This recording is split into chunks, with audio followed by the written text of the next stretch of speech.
شريك له ونشهد أن سيدنا ومولانا محمدا عبده ورسوله وما بعد فقد قال الله تبارك وتعالى في القرآن المجيد أعوذ بالله من الشيطان الرجيم بسم الله الرحمن الرحيم إذا زلزلت الأرض زلزالها وأخرجت الأرض أثقالها وقال الإنسان ما لها يومئذ تحدث أخبارها بأن ربك أوحى لها صدق الله العلي العظيم وبلغنا رسوله النبي الأمين الكريم ونحن على ذلك لمن الشاهدين والشاكرين والحمد لله رب العالمين. علماء ملت اسلامیہ، مداحان بارگاہ نبویہ، حاضرین جلسہ سیرت النبی، مخلصین، محبین، سامعین، حاضرین، آئیے سب سے پہلے آقا کائنات، فخر موجودات، محسن انسانیت، ہادی اعظم حضور محمد رسول اللہ صلی اللہ علیہ وسلم کی بارگاہ مقدس میں ہدیہ درود و سلام پیش کر لیجئے. اللہم صلی علی سیدنا و مولانا محمد وعلی آل سیدنا مولانا محمد وبارک وسلم. صلاۃ و سلام علیکہ یا رسول اللہ. اجتماعی طور پر بلند آہنگی کے ساتھ ایک بار اور ہدیہ درود و سلام. اللہم صلی علی سیدنا و مولانا محمد مادل الجود والکرم منبع العلم والحلم والحکم وآلہ وسلم. صلاۃ و سلام علیکہ یا رسول اللہ. حصول برکت کے لیے ایک بار اور ہدیہ درود و سلام نبی اور آل نبی کی بارگاہ میں. اللہم صلی علی سیدنا و مولانا محمد مادل الجود والکرم وآلہ الکرام وابنہ الکریم وعلی جمیع انبیاء اللہ و اولیاء اللہ. تنظیم دعوت حق کا یہ اجلاس جلسہ سیرت النبی کے نام سے جو معنون کیا گیا ہے، بڑی کامیابی کے ساتھ اپنی منزلوں کی طرف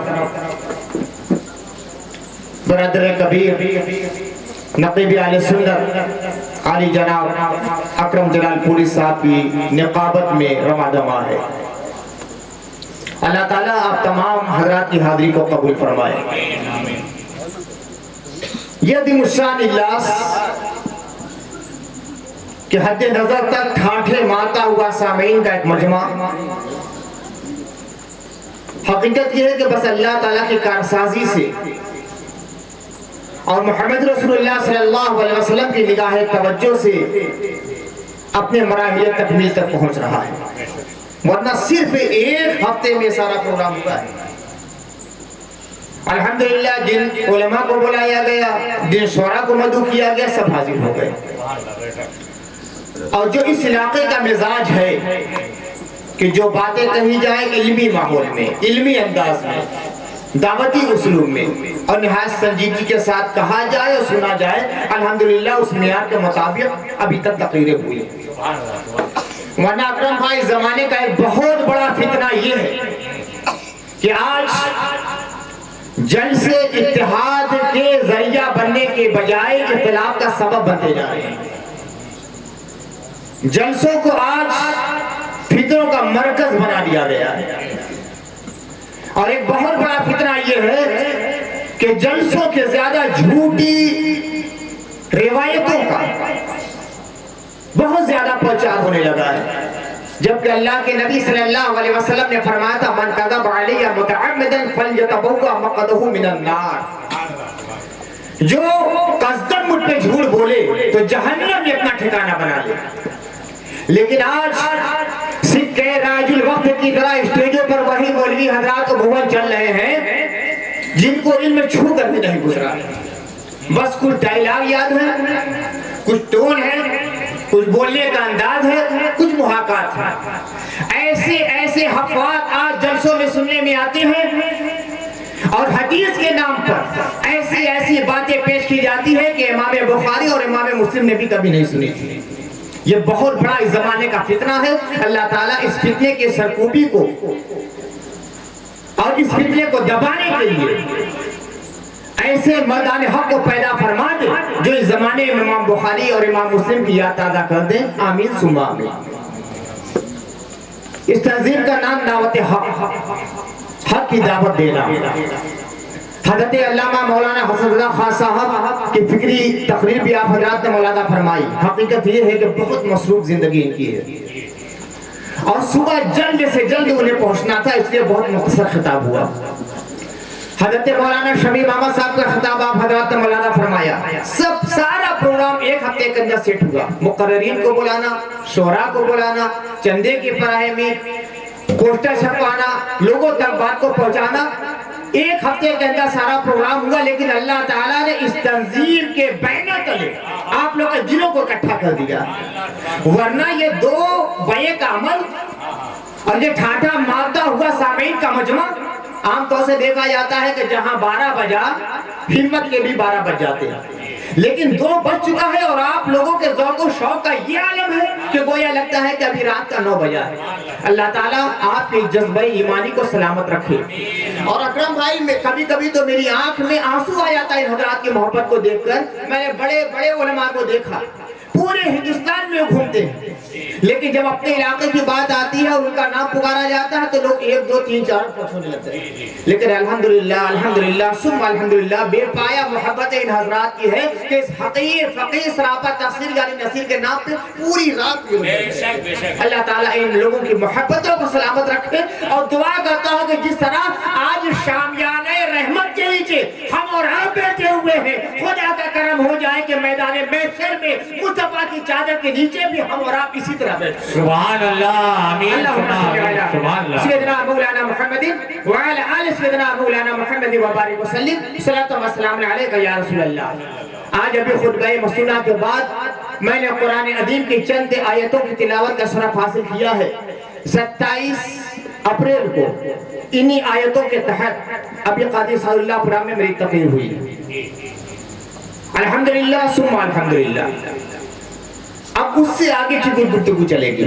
یہ نہیں کہ آیت کریمہ وہی ہے، سورہ پاک وہی ہے، تو اسی موضوع کو میں دہراؤں گا. آپ لوگ میرا مزاج اچھی طرح جانتے ہیں. اس دن میرا موضوع یہ تھا کہ زلزلے کیوں آتے ہیں. میں نے تفصیلاً بیان کیا تھا احادیث طیبہ کی روشنی میں کہ جب سرکاری مال کو، فے کے مال کو لوگ اپنا ذاتی مال تصور کریں گے تو اللہ کے نبی فرماتے ہیں کہ طوفان آئے گا.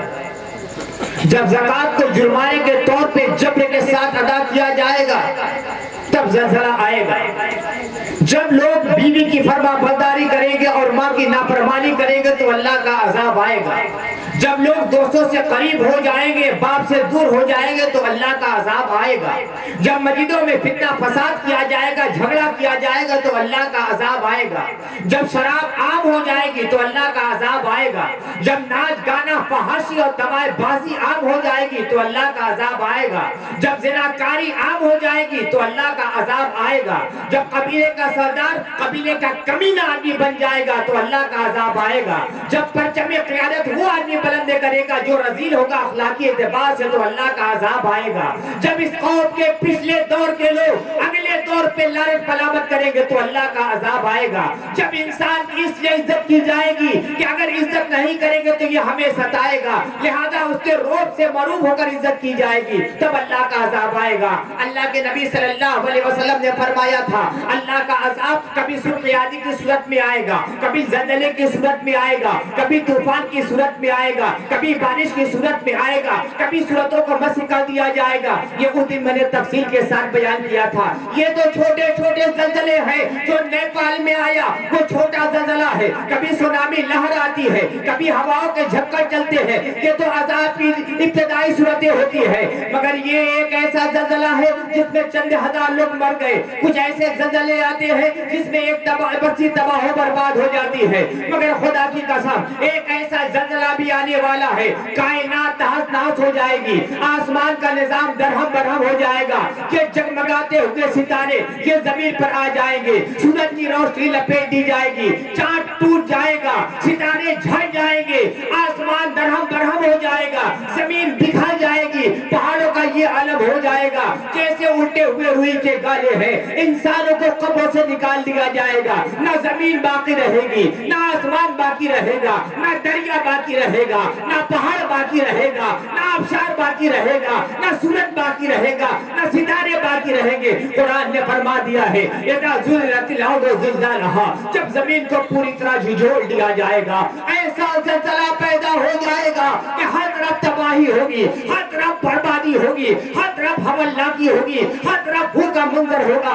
اذا زلزلت الارض زلزالها واخرجت الارض اثقالها، زمین اپنے سارے بوجھ کو نکال کر باہر پھینک دے گی. زمین کی تہوں میں چھپے ہوئے جو خزانے ہیں وہ باہر آ جائیں گے، قبروں میں چھپے ہوئے جو انسان ہیں وہ باہر آ جائیں گے، زمین کی تہوں میں جتنی چیزیں پوشیدہ ہیں باہر آ جائے گی. واخرجت الارض اثقالها وقال الانسان ما لها، اور انسان کہے گا اس زمین کو کیا ہو گیا ہے. یومئذ تحدث اخبارها، اس دن زمین اپنے اخبار کو بیان کرے گی، اپنے حالات کو بیان کرے گی، اپنی حالات کو، اپنے احوال کو بیان کرے گی. اللہ تعالیٰ کی بارگاہ میں زمین گویا ہو جائے گی، زمین کے ذرے بولیں گے، یہ در و دیوار بولیں گے، یہ پتھر بولے گئے، یہ مٹی بولے گی، یہ سب کے سب اللہ کی زمین جو ہے وہ خدا کی بارگاہ میں کلام کرے گی، اپنے سارے حالات کو خدا کی بارگاہ میں بیان کرے گی. اسی دن کا نام قیامت کا دن ہے. کبھی قرآن نے کہا القارعۃ ما القارعہ وما ادراک ما القارعہ، کہ جھنجھوڑنے والا حادثہ، یہ آواز اور دہاڑ پیدا کرنے والا حادثہ، یہ کون سا حادثہ ہے؟ ارے یہ وہ حادثہ ہے، یہ ہولناک حادثہ ہے، یہ ایسا زلزلہ پیدا کرنے والا حادثہ ہے جس کا تصور ہم دنیا میں کر ہی نہیں سکتے. ایک سونامی لہر اٹھتی ہے، تباہ و بربادی کا ایسا منظر پیش کرتی ہے کہ دل دہل جاتے ہیں. نیپال کبھی تباہ ہو جاتا ہے، کبھی برباد ہو جاتا ہے بنگال، کبھی چین تباہ و برباد ہو جاتا ہے، کبھی امریکہ تباہ و برباد ہو جاتا ہے، کبھی دریا کی لہریں اوپر آتی ہے تو انسانی بستی کو بہا کر لے کر چلی جاتی ہے. مگر یاد رکھو قیامت کا وہ ہولناک حادثہ ہوگا، کوئی وجود باقی نہیں رہے گا، جو نہ امیر باقی رہے گا، نہ غریب باقی رہے گا، نہ جنگلی باقی رہے گا، نہ شہری باقی رہے گا، نہ ہوا کے پرندے باقی رہیں گے، نہ دریا کی مچھلی باقی رہے گی، نہ بھٹوں میں رہنے والے درندے باقی رہیں گے، نہ جنگلوں میں رہنے والے شیر باقی رہیں گے، نہ بستیوں میں رہنے والے انسان باقی رہیں گے. سب فنا ہو جائے گی. اللہ تعالیٰ کا دربار قائم کیا جائے گا، اس کے دربار عدالت میں سب کو حاضر کیا جائے گا. وہ قیامت کا دن ہوگا، وہ قیامت کا دن ہوگا. قیامت کے دن سب حاضر ہو جائیں گے.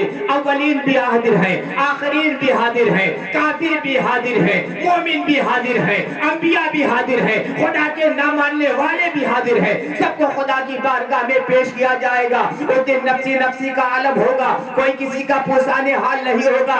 اللہ تعالیٰ اس دن کے بارے میں ارشاد فرماتا ہے یوم یفر المرء من اخیہ وامہ وابیہ وصاحبتہ وبنیہ لکل امرئ منہم یومئذ شأن یغنیہ. اس دن انسان کا یہ عالم ہوگا، بھائی کو دیکھ کر بھائی بھاگے گا، ماں کو دیکھ کر بیٹا بھاگے گا، بیٹا کو دیکھ کر ماں بھاگے گی، باپ کو دیکھ کر بیٹی بھاگے گی، بیٹی کو دیکھ کر باپ بھاگے گا، شوہر کو دیکھ کر بیوی بھاگے گی، بیوی کو دیکھ کر شوہر بھاگے گا. حضرت نفسی نفسی کا عالم ہوگا، کوئی کسی کا پرسان حال نہیں ہوگا. یہ کون شخصیتیں ہیں؟ سب سے عظیم شخصیتیں یہ وہ شخصیتیں ہیں جن کے سر پر اللہ تعالیٰ نے نبوت و رسالت کا تاج رکھا ہے. ان کو انبیاء کرام کہا جاتا ہے.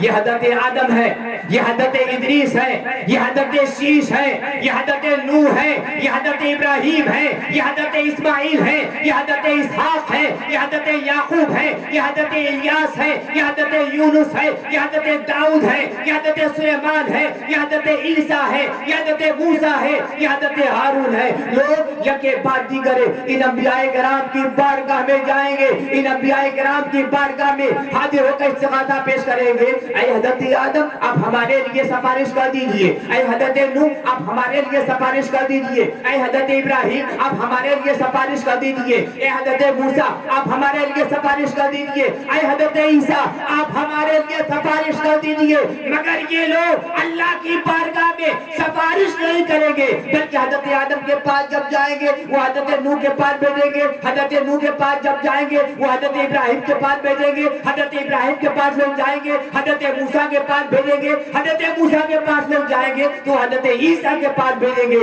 حضرت عیسیٰ کے پاس جائیں گے تو وہ ہمارے آقا مولا حضرت محمد رسول اللہ کے پاس بھیجیں گے. سبحان اللہ سبحان اللہ. ایسا عالم انبیاء کرام کہیں گے نفسی نفسی اذهبوا الى غیری، مجھے خود اپنی جان کی پڑی ہوئی ہے، کسی دوسرے کے پاس جاؤ. جب انبیاء کرام کی یہ کیفیت ہے تو ہما شما کی کیفیت کیا ہوگی؟ کوئی مکان نہیں، کوئی سائبان نہیں، کوئی چھت نہیں، کوئی درخت نہیں۔ آج گرمی کے لو کے تھپیڑے جب چلتے ہیں، ہم کہیں اپنے سر کو چھپا لیتے ہیں، گھر کے اندر چلے جاتے ہیں، تپش سے بچ گئے، چھتری لے لی، دھوپ سے بچ گئے، سائبان میں کھڑے ہو گئے، لو سے بچ گئے، کہیں اسٹیشن میں آ گئے، گرمی سے بچ گئے، لیکن میدان محشر ہے، سوا لینے پہ سورج ہے، دھوپ کا یہ عالم ہے کہ آدمی جھلس رہا ہے، پسینے میں تربتر ہے۔ احادیث طیبہ بیان کرتی ہے، کوئی ٹخنے تک پسینے میں ہوگا، کوئی گھٹنے تک پسینے میں ہوگا، کوئی کمر تک پسینے میں ہوگا، کوئی سینے تک پسینے میں ہوگا، کوئی منہ تک پسینے میں ہوگا، کوئی پسینے کے دریا میں ڈوبا ہوا نظر آئے گا۔ لیکن ایسے عالم میں کوئی چادر بھی نہیں ہے، کوئی لباس بھی نہیں ہے، کوئی چھتری بھی نہیں ہے، کوئی سائبان بھی نہیں ہے، کوئی چھت بھی نہیں ہے، کوئی مکان بھی نہیں ہے، دھوپ سے بچانے کی کوئی جگہ نہیں ہے۔ ایسے عالم میں کچھ لوگ ہوں گے کہ عرش الہی کی رحمتوں کے سائے میں جگہ پائیں گے۔ سبحان اللہ، نعرہ تکبیر، نعرہ رسالت، سبحان اللہ، بے شک۔ اب ظاہر سی بات ہے آپ کا جذبہ شوق اس بات کا متلاشی ہوگا کہ ایسے نفسی کے عالم میں، ایسی تپش حرارت اور حرارت کے عالم میں، ایسی قسم پوسی کے عالم میں کون وہ خوش نصیب ہوں گے جنہیں عرش الہی کی رحمتوں کا سایہ نصیب ہوگا؟ تو اللہ کے نبی صلی اللہ علیہ وسلم ارشاد فرماتے ہیں، سبعۃ یظلھم اللہ فی ظلہ یوم لا ظل الا ظلہ۔ 7 قسم کے لوگ ہوں گے کہ اس دن رحمت الہی اور عرش الہی کے سائے میں رہیں گے، جن میں اللہ تعالیٰ کی رحمت کے سائے کے علاوہ کوئی سایہ نہیں ہوگا۔ سبحان اللہ۔ 7 قسم کے لوگ ہوں گے، اللہ کی رحمتوں کے سائے میں رہیں گے، عرش الہی کے سائے میں رہیں گے، کرم الہی کے سائے میں رہیں گے، فضل الہی کے سائے میں رہیں گے، نوازش الہی کے سائے میں رہیں گے۔ کوئی سایہ نہیں ہوگا، رحمت الہی کا سایہ ہوگا، فضل الہی کا سایہ ہوگا، مغفرت ربانی کا سایہ ہوگا، عرش الہی کا سایہ ہوگا، اور 7 قسم کے لوگ رہیں گے کہ میدان محشر میں عرش الہی کے سائے میں رہیں گے۔ اللہ کے نبی نے فرمایا، امام العادل، وہ امام، قوم کا وہ سربراہ جو انصاف کے ساتھ فیصلہ کرتا ہے، حکمران عادل، منصف بادشاہ، قیامت کے دن عرش الہی کے سائے میں رہے گا۔ جتنی بڑی ذمہ داری ہوتی ہے، اگر آدمی خوش دلی کے ساتھ اور خوش اسلوبی کے ساتھ اور اسلامی طریقے موافق اگر صحیح طریقے سے ان ذمہ داریوں کو ادا کرتا ہے تو اللہ تعالیٰ کے انعام و کرام کی بارشیں ہوتی ہیں۔ اگر اس کے ساتھ خیانت کرتا ہے تو اسی طرح اس کے اوپر عذاب مسلط کر دیتا ہے۔ قوم کی قیادت، رعایا کی حکمرانی، اپنے قوم کی سرداری، یہ بہت بڑا منصب ہے، مگر ذمہ داریوں سے بھرا ہوا منصب بھی ہے۔ یہ پھولوں کی سیٹ نہیں ہے، کانٹوں کا بستر ہے۔ پرسراغ سے نازک بارگاہ یہ ہے کہ جو آسانی کے ساتھ گزر گیا، خوشنودی کے ساتھ گزر گیا، شرکت متفقی کے ساتھ گزر گیا، اس کے لیے اللہ کے انعام و اکرام کی بارش ہے۔ اللہ تعالیٰ کے نبی صلی اللہ علیہ وسلم فرماتے ہیں، قوم کا وہ سربراہ جو انصاف کے ساتھ ہمیشہ فیصلہ کرتا ہے، قیامت کے دن اس کا یہ عالم رہے گا کہ کوئی سایہ نظر نہیں آئے گا۔ تو ایسا سربراہ اللہ تعالیٰ کی رحمت اور عرش الہی کے سائے میں جگہ پائے گا۔ اب کتنا ضروری ہو جاتا ہے کہ اللہ تعالیٰ کسی کے سر پہ قیادت کا تاج رکھے تو ذمہ داری سے کام نہ لے، یہ نہ دیکھے کہ پنچایت میں کون امیر بیٹا ہے، کون غریب بیٹا ہے، کون دور کا آدمی بیٹا ہے، کون قریب کا بیٹا ہے، کون اپنا رشتہ دار ہے، کون اپنا موافق ہے، کون اپنا مخالف ہے۔ جب بننے کی حیثیت سے بیٹھنا ہے، منصف کی حیثیت سے بیٹھنا ہے، عدالت کے لیے بیٹھنا ہے، انصاف کے لیے بیٹھنا ہے، تو اپنا پرایا نہیں دیکھا جائے گا، موافق مخالف نہیں دیکھا جائے گا، بلکہ اللہ کے نبی صلی اللہ علیہ وسلم کی شریعت دیکھی جائے گی، نبی کا دین دیکھا جائے گا، اسلام کا اصول دیکھا جائے گا۔ اگر اپنا جو قریبی سے قریبی ہے، اپنا خون بھی ہے غلط کی راہ پر ہے، تو اسے بھی سرزنش کی جائے گی اور اس کے خلاف فیصلہ کر دیا جائے گا، اور اگر دشمن بھی صحیح ہے تو اس کی حمایت میں فیصلہ کیا جائے گا۔ ہمارے اکابر اور ہمارے اسلاف پیغمبر اسلام کے صحابہ کرام کا یہی طور امتیاز تو تھا کہ جب اللہ تعالیٰ نے حکمرانی کا تاج ان کے سروں پہ رکھا ہے تو انہوں نے خیش و اقربا کا لحاظ نہیں کیا، کالے گورے کا لحاظ نہیں کیا، عربی عجمی کا لحاظ نہیں کیا، حد یہ ہے کہ مومن و کافر کا بھی لحاظ نہیں کیا۔ خدا کائنات صلی اللہ علیہ وسلم نے بھی تو یہی بتلایا تھا۔ حضور رحمت عالم صلی اللہ علیہ وسلم کی بارگاہ میں ایک مقدمہ پیش کیا جاتا ہے، ایک نام نہاد مسلم ہے، دوسرا یہودی ہے۔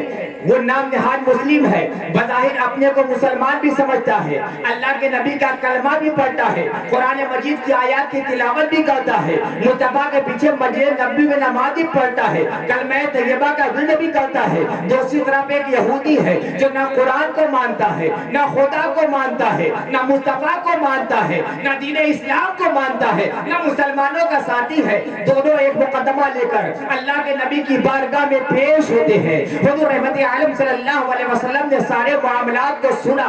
آج دنیا کے بڑے بڑے حکمراں اور دنیا کے کرسی عدالت میں بیٹھنے والے مصطفیٰ رحمت عالم صلی اللہ علیہ وسلم کا یہ طریقہ انصاف بھی دیکھیں۔ اللہ کے نبی صلی اللہ علیہ وسلم اس نام نہاد مسلم کی بات بھی سنتے ہیں، یہودی کی بات بھی سنتے ہیں، مگر فیصلہ یہودی کے حق میں کر دیتے ہیں۔